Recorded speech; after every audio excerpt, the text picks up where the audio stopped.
할렐루야. 네, 한 주간 동안 잘 지내셨죠? 네, 이제 날씨가 쌀쌀해졌습니다. 네, 제 아내는 새벽에는 파카를 입고 있습니다. 한 2주 전에는 반팔이었는데 놀라운 일입니다. 하나님께서 여러분 모두를 평강으로 지켜주시기를 축원합니다. 하나님께서 만물의 주인이심을 인정하는 예배, 하나님께서 만물의 주인이심을 인정하는 예배, 이런 제목으로 함께 말씀 나누겠습니다. 오늘 같이 읽은 말씀은 성전 입장송입니다. 영어로 Entrance Liturgy Song입니다. 성전에 입장하면서 예배가 뭔지 되새기도록 만드는 노래가 바로 성전 입장송입니다. 다윗이 작사 작곡했습니다. 성경 전체에서 성전 입장송은 딱 2개입니다. 시편 15편하고 24편입니다. 두 노래는 예배가 뭔지, 어떻게 예배를 드려야 하는지, 그걸 아주 핵심적으로 요약해서 우리에게 알려줍니다. 우린 지난 코로나를 지내면서 예배에 대한 많은 혼란이 있었습니다. 예배는 도대체 어떻게 드리는 건지, 집에서 텔레비전 보고 드리는 것도 예배라고 할 수 있는지, 또 정부에서 직접 예배를 못 드리도록 예배당을 폐쇄하기도 했습니다. 저희 교회도 몰래 예배 드리다가 들켜서 텔레비전에 나왔습니다. 고발도 당했습니다. 그때는 큰 혼란 가운데 막 분노도 하고, 그리고 이 예배를 어떻게 해야 될 것인가 많은 고민을 했습니다. 그러면서 내가 예배를 지금까지 바르게 알고 있었는가, 이런 질문을 목사인 저 자신도 하게 됐습니다. 그래서 이 시편 15편과 24편은 아주 중요합니다. 왜냐? 예배가 뭔지 우리에게 분명하게 일깨워 주기 때문입니다. 시편 15편은 저희가 몇 주 전에 했습니다. 시편 15편은 하나님이 원하시는 예배자는 어떤 삶을 사는가, 하나님이 원하시는 예배 공동체, 교회는 어떤 삶을 사는가, 이걸 알려줍니다. 그래서 우리가 하나님이 원하시는 예배를 드리려면 어떻게 해야 되는가, 우리를 반성하고 고치고 회개하도록 시편 15편이 사용됩니다. 우리는 하나님이 원하시는 예배자, 하나님이 원하시는 예배 공동체가 되도록 시편 15편을 통하여 12가지로 어떻게 예배자로 살아야 하는지, 예배 공동체로 살아야 하는지 배우고 깨닫고 또 회개하여 고치고 다듬어져야 합니다. 그러면 두 번째 예배 입장송인 이 24편은 뭡니까? 예배에 대한 개론입니다. 그러니까 순서는 24편이 뒤에 있지만 원래는 앞에 있어야 합니다. 참된 예배는 참된 예배는 어떻게 시작되는지, 예배자는 어떤 삶을 살아야 하는지, 예배에 어떤 은혜가 임하게 되는지, 예배자가 기대하는 예배의 영광은 무엇인지, 이 모든 것을 핵심적으로 가르쳐 주는 것이 시편 24편입니다. 이번 주는 시편 24편으로 함께 은혜를 나누겠습니다.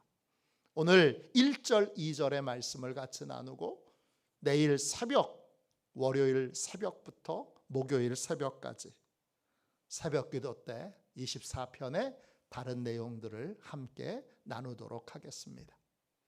새벽에 할 수 있는 대로 꼭 나오시고, 피치 못할 사정으로 나오지 못하시는 분들은 홈페이지에 저희가 설교 영상을 다 올려놨으니까, 그리고 몇 주 전에 15편의 영상도 다 올려놨으니까 꼼꼼히 보셔서 다 하나님이 원하시는 신령한 예배자들 되시기를 주님의 이름으로 축원합니다. 오늘 방금 시편 24편 1절 2절을 읽었습니다. 이 말씀은 내 삶의 진짜 예배가 언제 시작되는지를 우리에게 알려줍니다. 여러분은 언제 신령과 진정으로 예배를 드리기 시작하셨습니까? 예배에 대한 태도와 자세가 달라진 건 언제부터고 어떤 계기로 예배에 대한 자세와 태도가 달라지셨습니까?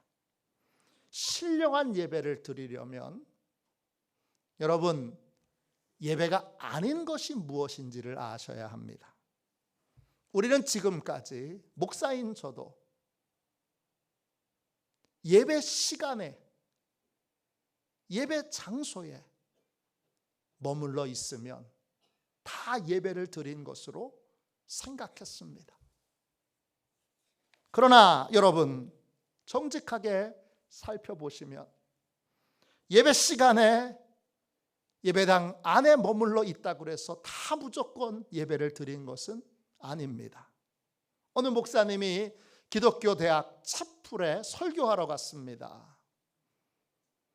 젊은이들이 앞에서 열정적으로 춤을 추면서 환호를 지르면서 찬양을 하고 있는데 학생들 절반 이상은 고개를 숙이고 쳐다보지도 않습니다. 뭘 하나 봤더니 다 핸드폰 하고 있습니다. 카톡 하고 있습니다. 뉴스 보고 있습니다. 심지어는 이어폰을 끼고 동영상을 보고 있는 친구도 있습니다. 설교 시간이 됐는데 절반 이상이 고개를 아예 들지 않습니다. 고개를 들어보세요 하면 고개를 드는 척 하다가 바로 내립니다. 그 학생들은 분명히 예배 시간에 예배당 안에 있습니다. 예배 드린 겁니까? 요즘 병원에 신방 가기가 쉽지 않습니다. 그래서 병원에 입원해 계신 분들 소식을 들을 때 가보지 못해서 참 안타까울 때가 많습니다. 예전에는 병원 신방을 거의 매주 갔습니다. 병원 신방을 가면 제 눈에 꼭 띄는 사람이 있어요. 누구냐? 환자복을 입고 휴게실이나 외부에 있는 휴게실이나 또는 주차장에서 담배를 피는 사람입니다. 심지어는 이 주사액을 놓는 줄을 맞고 있는 상태로 이걸 끌고 다니면서 한 손은 담배를 핍니다. 가장 눈에 띄는 사람은 환자복을 입고 담배를 탁 물고 그러면서 또 전화를 하고 있는 사람입니다. 이분들은 병원에 치료받으러 왔습니다. 그런데 치료는 안 받고 치료받는 흉내만 내고 있습니다. 예배도 그럴 수 있습니다. 예배당에 예배 시간에 앉아서 예배드리는 흉내만 낼 수 있습니다. 예배 시간에 예배당에 앉아 있으니까 나는 예배드렸어. 이 생각을 여러분 한번 내려놓고 나는 진짜 예배를 드리고 있는지 한번 점검하고 확인해 보시기를 원합니다. 진짜 예배는 언제 시작됩니까? 내 삶에 진짜 예배를 드리는 순간은 어떻게 시작됩니까? 오늘 말씀이 그걸 알려주고 있습니다. 시편 24편 1절을 보세요. 땅과 거기에 충만한 것과 세계와 그 가운데 사는 자들은 다 여호와의 것이로다. 예배는 언제 시작됩니까? 진짜 예배가 시작되는 순간은 만물의 주인이 하나님이신 걸 인정하고 고백하게 될 때 비로소 예배는 시작됩니다. 시편 24편 1절에서 이 말씀을 히브리어 성경으로 읽어보면 여호와의 것, 이게 제일 앞에 나와 있습니다. 라 야훼입니다. 이 말은 레라는 말이 하나님의 이름 앞에 붙여져 있습니다. 레는 소유를 말합니다. 레 야훼가 합쳐져서 라 야훼가 됐습니다. 뜻은 하나님의 것, 하나님의 소유라는 뜻입니다. 모든 것은 하나님의 것입니다. 땅과 땅 안에 있는 모든 것은 다 하나님의 것입니다. 이거 내 거야. 하나님이 그러십니다. 세계는 사람들이 사는 곳을 말하고, 세계와 세계 안에 살고 있는 모든 사람들은 다 하나님의 소유입니다. 하나님이 말씀하십니다. 이것도 내 거야.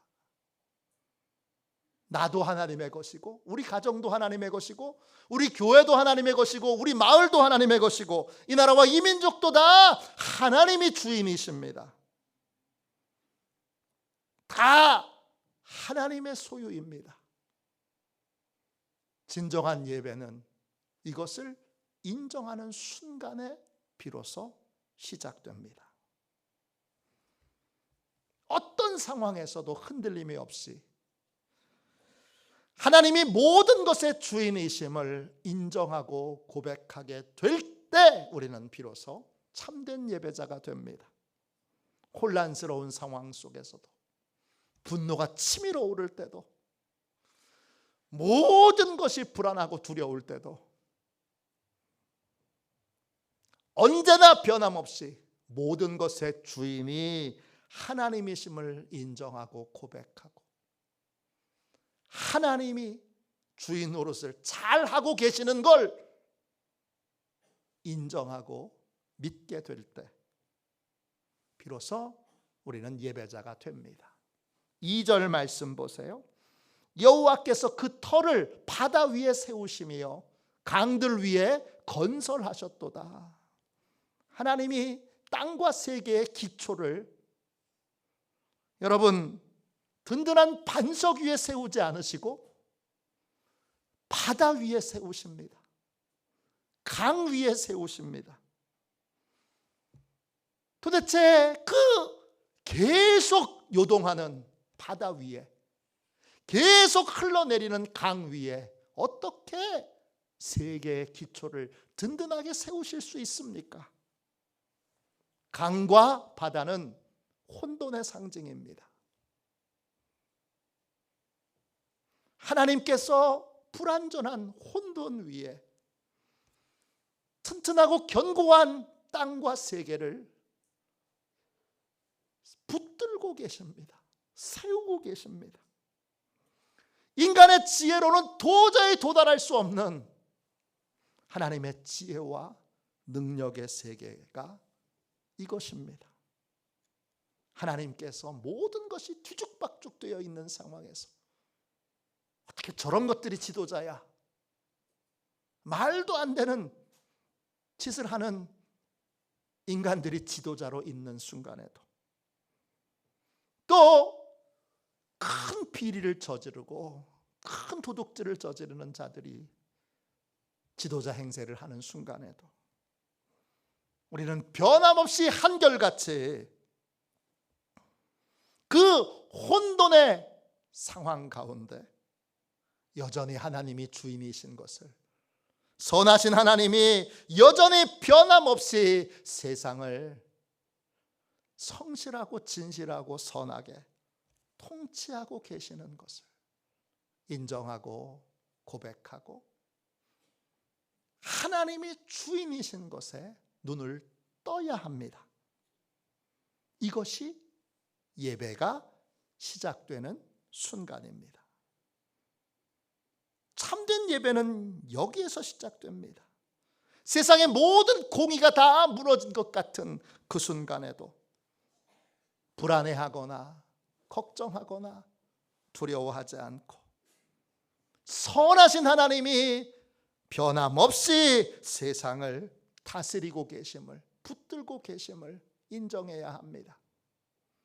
그 불완전한 세상을 바라볼 때 하나님의 음성을 들어야 합니다. 나 안 죽었어. 걱정하지 마. 내가 붙들고 있어. 걱정하지 마.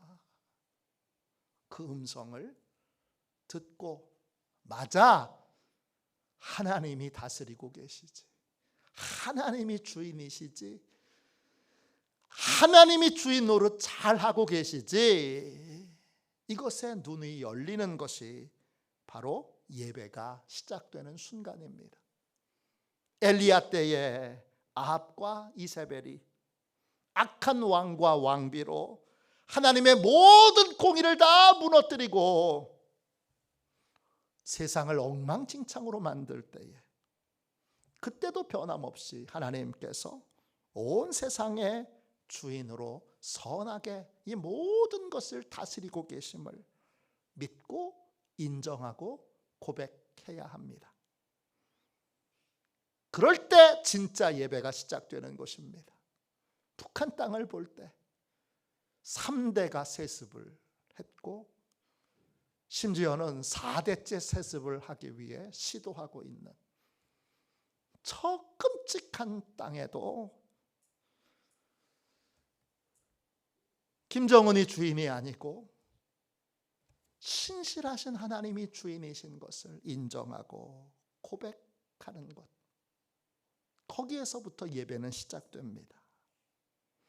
하나님께서 모든 것에 참된 주인이시라는 걸 인정하게 될 때 우리는 비로소 불안과 두려움을 걷어내고 세상을 평강의 마음으로 바라볼 수 있게 됩니다. 불안과 두려움을 다 벗어버리고 우리의 자녀들을 평강의 눈으로 바라보게 됩니다. 그때 우리는 모든 것을 하나님께 맡길 수 있게 되고 하나님의 말씀에 순종할 수 있게 됩니다. 이걸 믿지 못하면 우리는 하나님을 믿지 못하기에 하나님께 맡길 수도 없고 하나님의 말씀에 순종할 수도 없습니다. 하나님 도저히 못 믿겠으니까 내가 알아서 할게요, 이런 결론에 이르게 됩니다. 혼란의 순간에도 변함없이, 바다 물결이 막 휘몰아치는 순간에도 하나님께서 주인으로 세상의 모든 것을 붙들고 계심을 믿고 인정하게 될 때 우리는 비로소 진짜 예배가 시작되는 것입니다. 예수님께서 우리 모두를 참된 안식의 세계로 초대하셨습니다. 마태복음 11장 28절입니다. 수고하고 무거운 짐진 자들아 다 내게로 오라, 내가 너희를 쉬게 하리라. 이 말씀을 듣고 무거운 짐을 짊어지고 주님께 나왔는데 주님 이렇게, 주인님 이렇게 부르면서도 그 주인님을 믿지 못합니다. 믿지 못하면 어떻게 되지요? 짊어지고 왔던 걸 그대로 다시 짊어지고 집으로 돌아가게 됩니다. 혼돈의 상황에서 하나님이 주인이신 것을 인정하지 못할 때, 그때 우리는 그 어떤 것도 맡길 수 없고 그 어떤 것도 순종할 수 없습니다. 예배의 성공과 실패가 있다면 예배의 성공은 뭡니까? 어떤 게 예배를 성공한 겁니까? 혼돈의 상황에서 분노가 치밀어 오는 순간에도 하나님이 주인이신 것을 인정하고 고백하게 될 때, 하나님이 주인이신 것에 대한 눈이 열릴 때 예배에 성공한 것입니다. 실패한 건 뭐죠? 하나님을 더 이상 믿지 못하고 하나님이 주인이신 것을 인정하지 않는 그러한 태도와 자세를 갖게 되는 것이 예배의 실패입니다. 출애굽한 이스라엘 백성들이 가나안 땅에 가까이 왔을 때 각 지파에서 제일 똑똑한 사람을 뽑아서 12명으로 정탐꾼을 가나안 땅에 보냅니다. 정탐꾼 중에 10명이 돌아와서 부정적인 보고를 합니다. 왜 이 사람들은 부정적인 보고를 할까요? 이들은 가나안 정복에 있어, 출애굽의 완성이 가나안 정복인데 가나안 정복에 있어서 이 일을 하나님이 주관하신다는 믿음을 잃어버렸습니다. 출애굽한 이스라엘 백성들은 단 한 번도 자기 실력과 능력으로 문제를 해결해 본 적이 없습니다. 출애굽 자체도 하나님이 하신 거고, 광야를 통과한 것도 하나님이 하신 거고, 광야에서 먹을 것도 하나님이 공급해 주셨습니다. 그런데 10명의 정탐꾼은 가나안 땅에 들어가면서 하나님이 하신 건 다 잊어버리고 지금까지 다 자신들의 실력으로 해온 줄 착각에 빠집니다. 그리고 그 땅에서 거인족들을 만나니까 그 거인족과 자신을 생각해 보니 그 거인족을 물리치고 가나안 땅을 정복할 자신이 조금도 없습니다. 그래서 그 땅을 정복할 수 없다, 이렇게 결론을 내린 것입니다. 그런데 여호수아와 갈렙은 다릅니다. 하나님이 행하신 걸 잊지 않고 기억합니다. 출애굽의 긴 여정의 완성을 하나님이 하실 것이다 라는 믿음이 있습니다. 그래서 가나안 땅에 들어가서 그 땅을 정복하는 것도 하나님이 능히 하신다, 이렇게 믿었습니다. 똑같이 거인 족속을 만나도 여호수아와 갈렙은 걱정하거나 염려하지 않았습니다. 10명의 정탐꾼들은 자신의 능력과 거인 족속의 능력을 비교하여 안 되겠는데 이렇게 생각했지만, 여호수아와 갈렙은 하나님과 거인 족속을 비교했습니다. 거인 족속이 아무리 힘이 세고 아무리 능력이 많아도 하나님 앞에는 여러분 작은 모기만도 못합니다.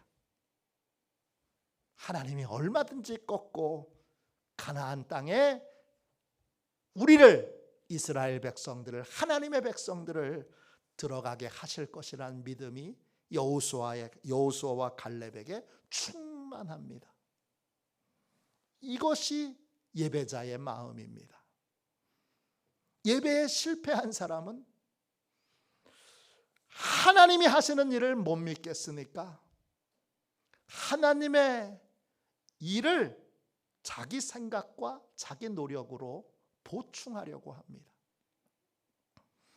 하나님이 능력이 약하시니까 자꾸 내 생각과 내 노력을 거기에 덧붙이려고 합니다. 불신으로 말미암아 내 노력과 내 열심으로 하나님의 일을 앞당기려고 하는 것, 하나님의 일을 하려고 하는 것, 그걸 성경은 불순종이라고 부릅니다. 아브라함이 가장 좋은 예입니다. 하나님께서 자식을 주신다고 약속하셨는데 아브라함은 점점 나이를 먹어가고 아내는 이미 월경이 끝났습니다. 끝난 지 오래됐습니다. 그런데 하나님은 말씀만 할 뿐 아무 일도 일어나지 않습니다. 제가 좋아하는 지거 쾌더라고 하는 신부님이 그린 아브라함이라는 그림이 있습니다. 별이 하늘에서 비추고, 별은 하나님의 약속을 말합니다. 근데 아브라함은 그 별을 보면서 빈손을 내밉니다. 하나님, 그렇게 약속하셨는데 나이는 점점 먹어가고 저는 점점 늙어가는데 아무 일도 일어나지 않습니다. 이게 아브라함의 심정입니다.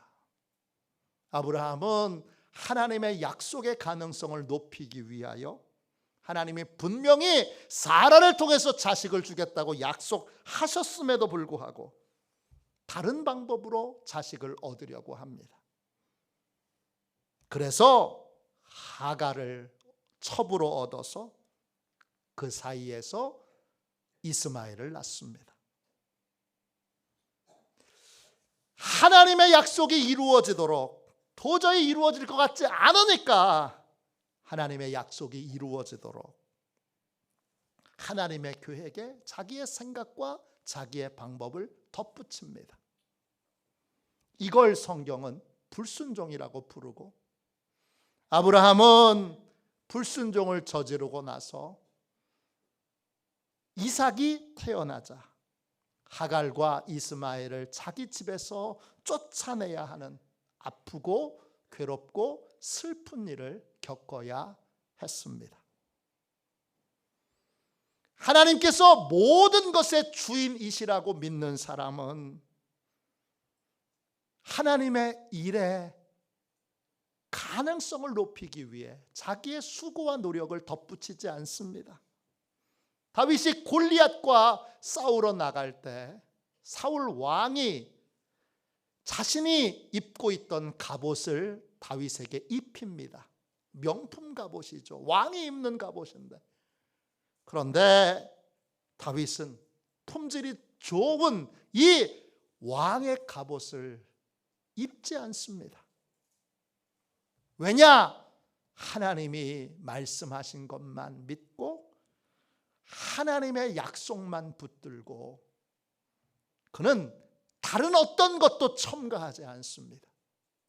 그리고 그대로 나아가 결국 하나님의 약속이 이루어지는 걸 보게 됩니다. 엘리야도 갈멜산에서 바알과 아세라 선지자 850명과 대결할 때 제단에 물을 12통을 붓습니다.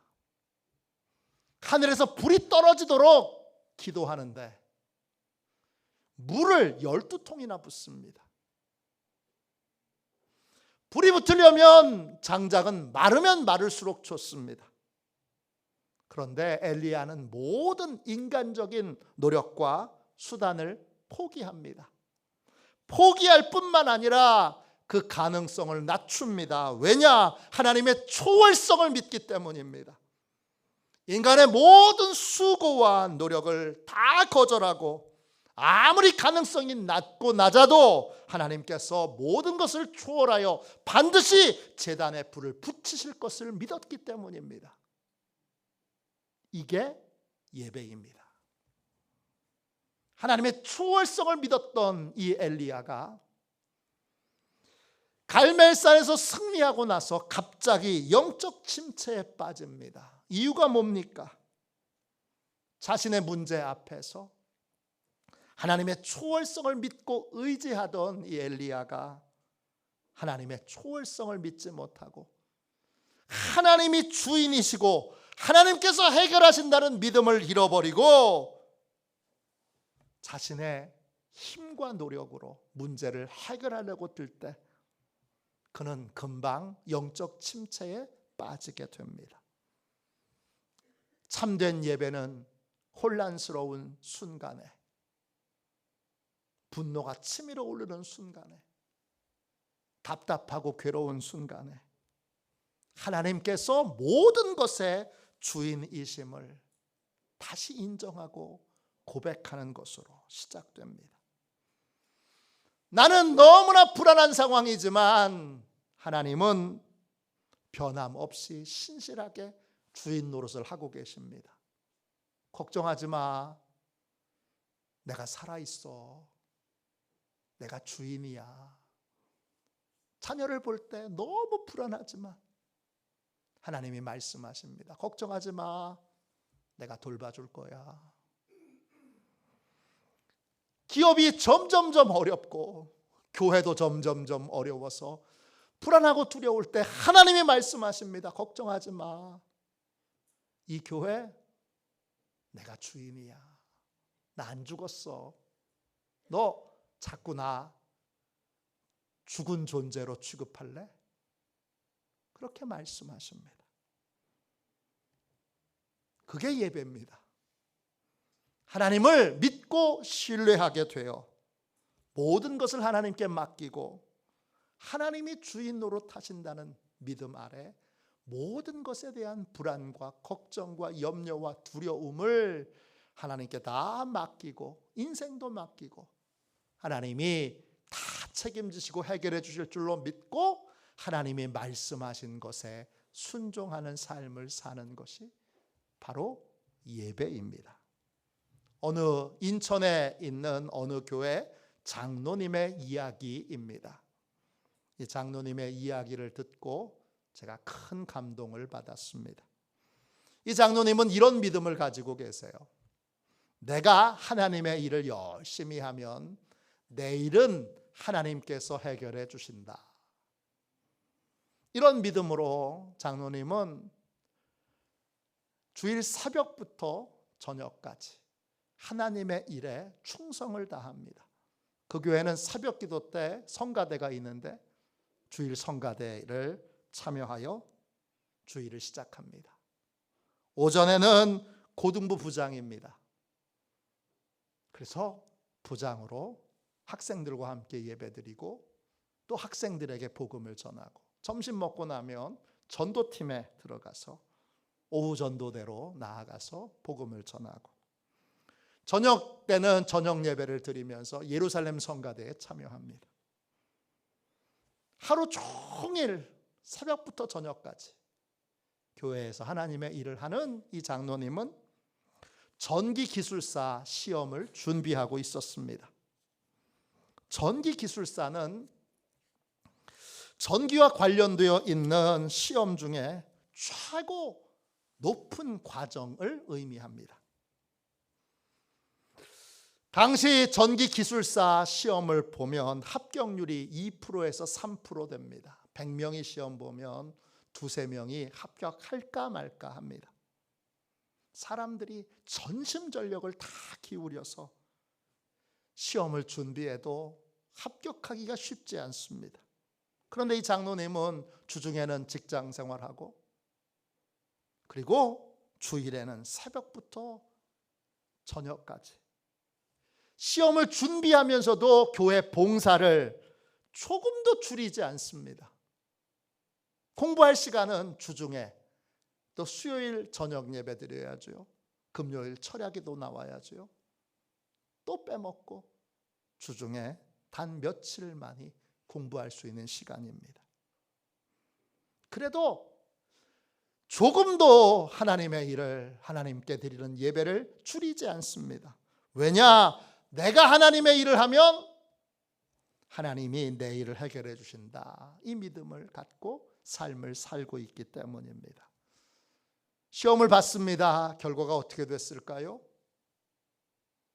여러분, 놀랍게도 합격입니다. 장로님은 이렇게 고백했습니다. 필기시험이 어려운데 필기시험을 보고 실기시험을 보는데 필기가 2% 이상 합격하기가 쉽지 않습니다.